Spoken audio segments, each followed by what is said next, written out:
guys, we're going to review for our test coming up on Monday. All right, so we're going to start with some graphing exponential functions.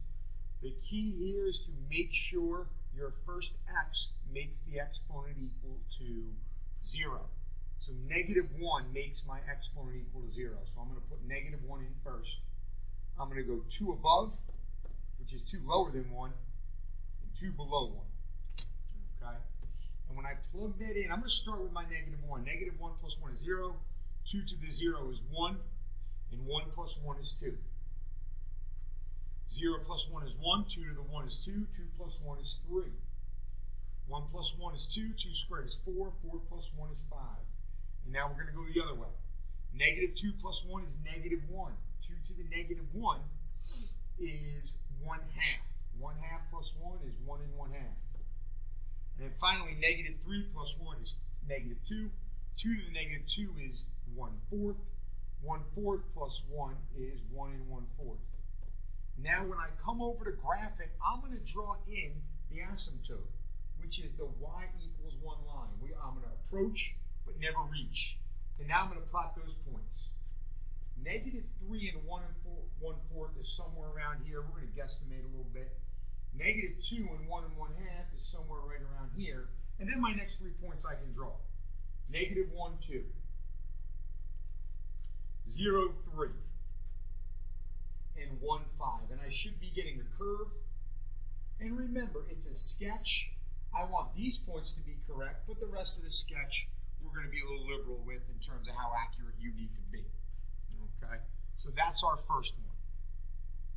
Let's come down to the next one. Okay? What makes my exponent 0? 2.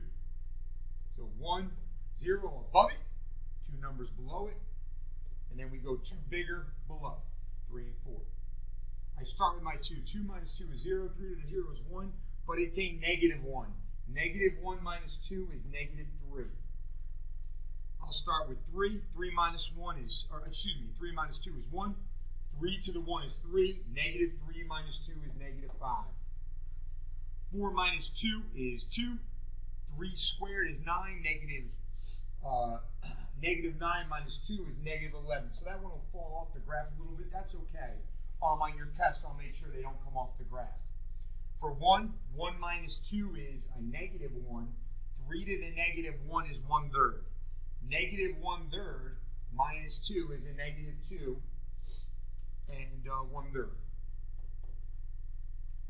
And then finally, 0. 0 minus 2 is -2. 3 to the -2 is 1/9. -1/9 minus 2 is a -2 and 1/9. I'm a big fan of putting that y asymptote down at the y equals -2 line. It'll always be the constant out here. Okay? And then I plot my points. 4, -11, we're going to guesstimate is somewhere right around here. Shouldn't be too bad. 3, -5, right here. We're going to end up with 2, -3, which is right here. And then we're going and curving right there. All right, and there's my graph. You want to make sure you have your arrows on there. All right. One more, and this is when we have the fraction, which is kind of going to flip it over the y-axis. Okay, we have 1/2 to the x plus 2. -2 makes it 0. Or makes the exponent 0, I should say. 1/2 to the 0 is 1 minus 3. We get -2. I'm going to go -3, -4. I'm going to go -1 and 0. And this, once again, will keep me on the graph. Okay, and I plug my numbers in. -1 plus 2 is 1. 1/2 minus 3 is -2.5. Plug 0 in. 0 plus 2 is 2. 1/2 to the 4th, or excuse me, 1/2 squared is 1/4. 1/4 minus 3 is -2 and 3/4. See, it keeps getting lower. And now we're going the opposite direction. -3 plus 2 is -1. 1/2 to the -1 is 2. 2 minus 3 is a -1. -4 plus 2 is -2. 1/2 to the -2 is 2 squared. 2 squared is 4. 4 minus 3 is 1. Okay? My asymptote is at -3. So y equals -3. I'm going to draw that one in there. And I'm at -4. 1, 2, 3, 4, up 1. negative 3, negative 1, negative 2, negative 2, negative 1, 2.5, whoops, and 0, negative 2 and 3 fourths. If I want another one up here, I could have plugged negative 5 in here. Negative 5 plus 2 is negative 3. 1/2 to the negative 3 is 8. 8 minus 3 is 5. So if I want to add an extra one in there, just to make my graph a little more accurate, I certainly can. Okay, and this is what my graph should look like. And that's graphing exponential functions. Now we're going to do a little, exponential growth and exponential decay. The first one is exponential growth. Obviously, with a bank account, we're going to want growth. Okay? And once again, the general equation is going to be the initial amount times 1 plus the rate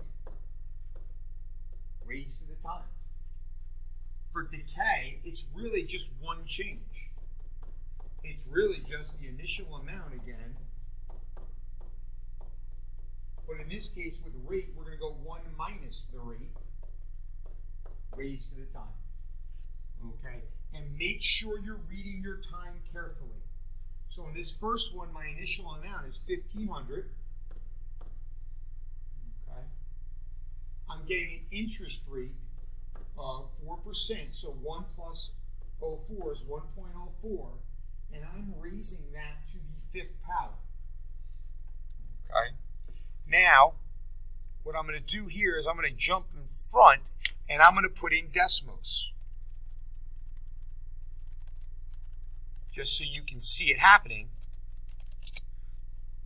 You go to the graphing calculator and it was 1,500 times, I like to put the parentheses there, 1.04, and I believe it was for 5 years. And that's going to give me my answer of 1,824.98.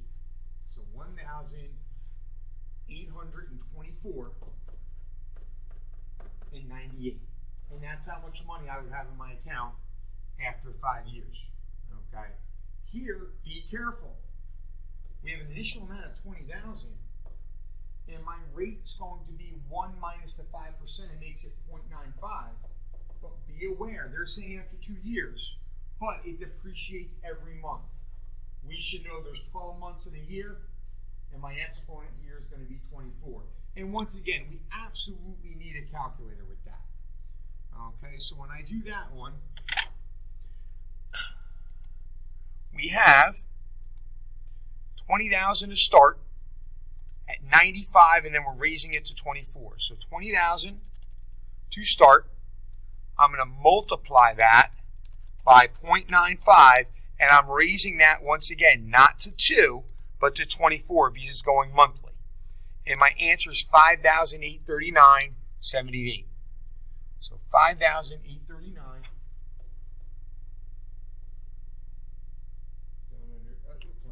I'm sorry, 5,839.78. Let me just check that answer one more time to make sure I remembered it correctly. 5,839.78.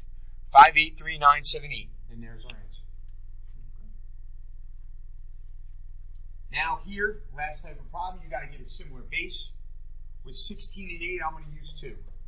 2 to the 4th to the 2x plus 3. 2 cubed to the 4x minus 7. We distribute. We get 8x plus 12. Here we distribute. We get 12x minus 21. And now I've created an algebra 1 equation. The bases are the same. I literally just set the exponents equal. And this now becomes algebra 1. When I add 21 over, I get 33. When I subtract 8x over, I get 4x. And do not be shocked when you get a fraction. That's okay. 33 over 4 is our answer. Second one, 27 is 3 cubed, obviously. Oops. Let me keep the cube in the parenthesis, and then 2x plus 3.